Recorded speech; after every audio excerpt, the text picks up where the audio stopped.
सोनू, ज्यादा आगे आ रहा है क्या? अरे भाई माफ करना, वो रात में थोड़ी ज्यादा हो गई थी। आज के बाद अब अजान के विरुद्ध बोला ना। हम तुम में इतने छेद करेंगे कि कंफ्यूज हो जाओगे कि सांस कहां से ले और बातें कहां से। क्या कहना चाहेंगे, उन्होंने ट्वीट करके कुछ बातें की।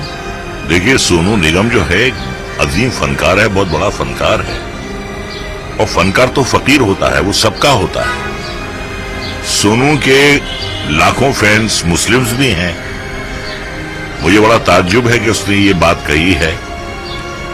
और देखिए, आपको अपनी बात कहने का यकीनन हक है, लेकिन जिस किस्म के उसने अल्फाजों का इस्तेमाल किया है, गुंडागिरी, चोंचले, ये अल्फाज जो हैं, ये किसी नमाज के लिए बोलना या अजान के लिए बोलना जो है, आप अपनी बात कहिए। ऐसे अल्फाज इस्तेमाल करने के बजाय भी आप अपनी बात कह सकते थे। तो मैं ये कहूंगा, देखिए कि जहां तक लाउड स्पीकर का सवाल है, सोनू निगम साहब ने ये फरमाया कि पैगंबर हजरत मोहम्मद के जमाने में लाउड स्पीकर नहीं थे।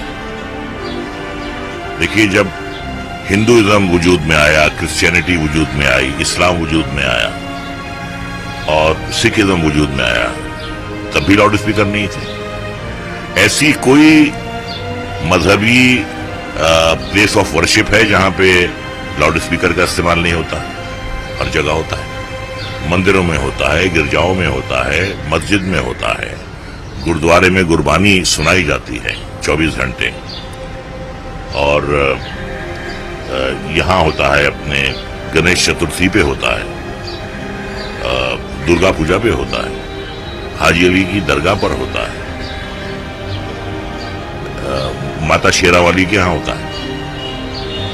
तो इसका मतलब ये नहीं है कि उस जमाने में अगर कोई चीज नहीं थी और आज इतनी आधुनिक चीजें आ गई हैं तो आप उनका इस्तेमाल नहीं कर सकते।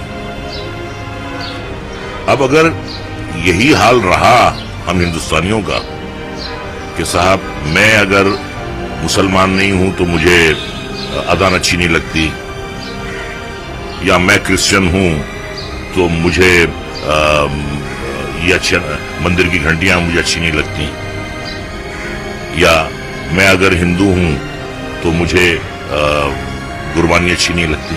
अगर ऐसी बातें होंगी तो ये देश जाएगा कहां भाई? हम कहां जा रहे हैं? मतलब ये है कि दिलों में गुंजाइशें जो हैं वो बिल्कुल खत्म हो गई हैं।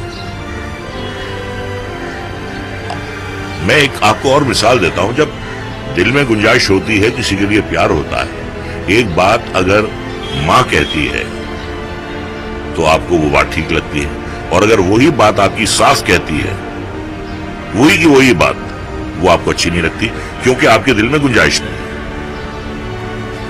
तो गुंजाइश हमें पैदा करनी है।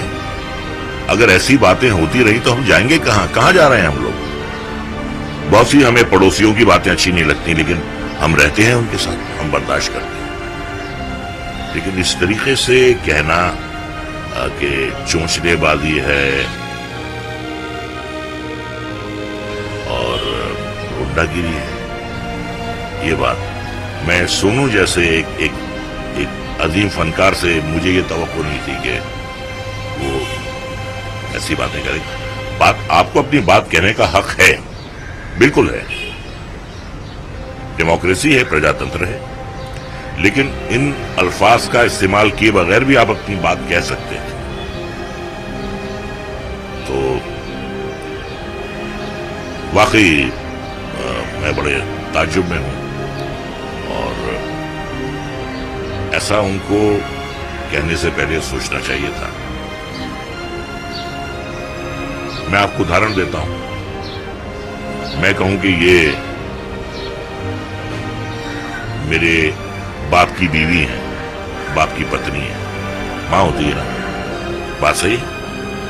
या मैं कहूं ये मेरी माता है, मेरी वालिदा है, मेरी मातुश्री है, वो बात भी सही है। कहने में फर्क होता है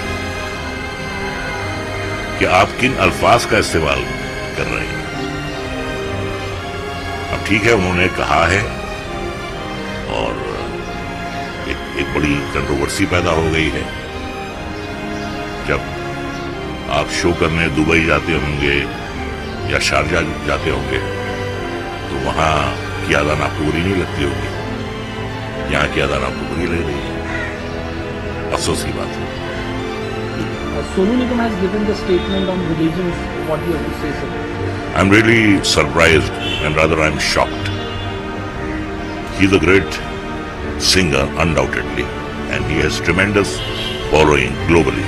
Even there are millions of Muslims who are great fans of Sonu Nigam. But the kind of words which he has used, like Chonchte Bazi or Gunda Gardi, these words are totally uncalled for. You have the right to protest. You have the right to speak your mind. But the kind of language which he has used is really, it's really very depressing. And I would like to say that it's a democratic country. We have to live with each other, with the citizens of different castes and creeds and religions in a very harmonious manner. If Muslims say that we don't like mandir ki ghantiyan, or if Hindus they start saying this ke we cannot stand adhan, and if the Christians say that we don't like the chanting of any shrine. So where are we going? What are we up to? It's really alarming. It's rather shocking. We have to realize that everybody has the right to follow his religion, and if you have an objection about the loudspeakers, even the mandirs, masjids, shrines, gurdwaras, and during the period of Ganesh Chaturthi, Durga Puja, they use loudspeakers. If you want a ban, then ask for a complete blanket ban. Then just do not single out one religion and say these things which could, hurt people. So if you want, okay, it's agreed that the loudspeakers will not be used by any place of worship. But why are you singling out a particular religion? That is not fair.